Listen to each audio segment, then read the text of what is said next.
Hello friends, welcome to Janas recipes. இன்றைக்கி நம்ம நிறைய பேர் ரொம்ப நாளாகவே கேட்டுக்கிட்டே இருந்தாங்க, குக்கரில் சிக்கன் பிரியாணி உதிரி உதிரியாக எப்படி பண்ணுறது அப்படின்னு சொல்லிட்டு. என்னோட பிரியாணி வீடியோவில் நிறைய பேர் கேட்டுக்கிட்டே இருந்தாங்கங்க. சின்ன குடும்பத்துக்கு வந்து எவ்வளோ செய்கிறது, 1 கிலோ பிரியாணி சொல்லுங்கள், 1.5 கிலோ சொல்லுங்கள் அப்படின்னு சொல்லிட்டு அவங்களுக்காக தான் இந்த வீடியோ நான் எடுக்கிறேன். முதல்ல ஒரு குக்கர் 5 லிட்டர் குக்கர் வச்சுக்கோங்க. 100 ml ஆயிலும் 2 ஸ்பூன் நெய்யும் போடுங்க. 1.5 கிலோ பிரியாணிக்கு.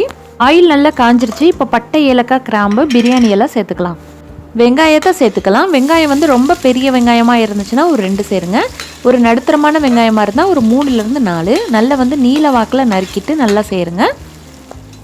பிரியாணியோடைய பேஸ்மேட்டே பார்த்தீங்கன்னா இந்த வெங்காயம் முருகிறதுல தாங்க அதோடைய டேஸ்ட்டே இருக்குது. நல்லா வந்து முருக வச்சிடலாம். சீக்கிரமாக வதங்கணும் அப்படின்னா உப்பு சேர்த்திங்கன்னா கொஞ்சம் சீக்கிரத்தில் உங்களுக்கு இந்த மாதிரி முருகி வந்துடும்.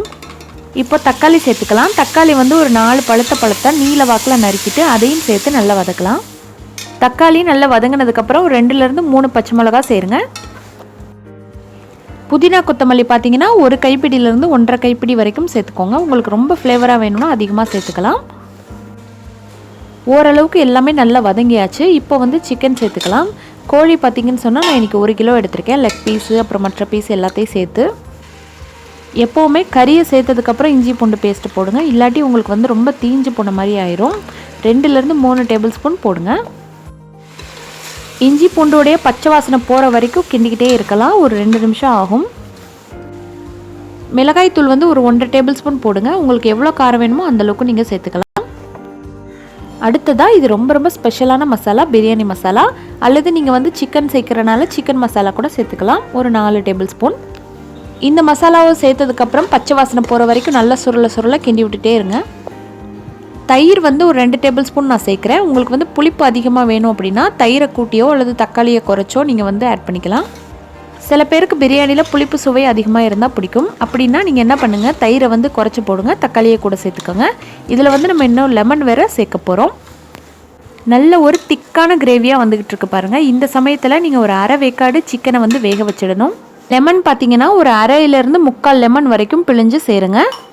இப்போது தண்ணி அளந்து ஊற்றலாம். இந்த கப்புக்கு 3 கப்பு அரிசி எடுத்திருக்கேன். 6 கப்புக்கு 3.5 கப்பு தண்ணி ஊற்றுவோம். அப்போ தான் உங்களுக்கு ரைஸ் வந்து உதிரி உதிரியாக வரும்.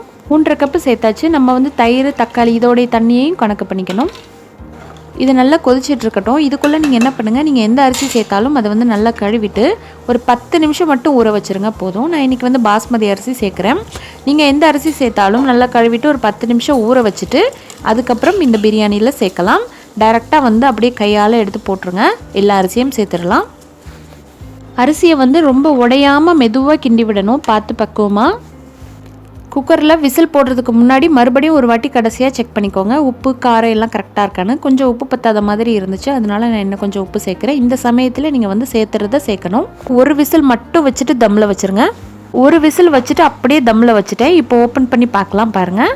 வாவ், நல்லா சூப்பராக வந்திருக்குதுங்க. பார்க்கும்போதே தெரியுது, நல்லா உதிரி உதிரியாக ஒட்டாமல் வந்திருக்குது பாருங்கள். பாஸ்மதி அரிசி பார்த்திங்கன்னா சீக்கிரமாக குழஞ்சிரும். ஆனால் நம்ம வந்து இன்றைக்கி தண்ணி வந்து கொஞ்சம் கரெக்டாக சேர்த்துருக்கோம். எல்லாத்தோடைய தண்ணியும் கணக்கு பண்ணியிருக்கோம். 6 கப்பு தண்ணி ஊற்றுறதுக்கு பதிலாக 3.5 கப்பு தான் நம்ம ஊற்றிருக்கோம். அதனால தான் இந்த அளவுக்கு வந்திருக்கு. சிம்மிலே வச்சுட்டு ஆஃப் பண்ணி தம்மில் வச்சுருங்க. அவ்வளோதான் ஃப்ரெண்ட்ஸ், ரொம்ப ரொம்ப சூப்பரான குழையாமல் உதிரி உதிரியாக பாஸ்மதி அரிசியில் செஞ்ச பிரியாணி ரெடி ஆயிடுச்சு. இதே போல் செஞ்சு பார்த்துட்டு எப்படி வந்துச்சுன்னு சொல்லுங்கள். வீடியோ பிடிச்சிருந்தா லைக் பண்ணுங்கள். தேங்க்யூ.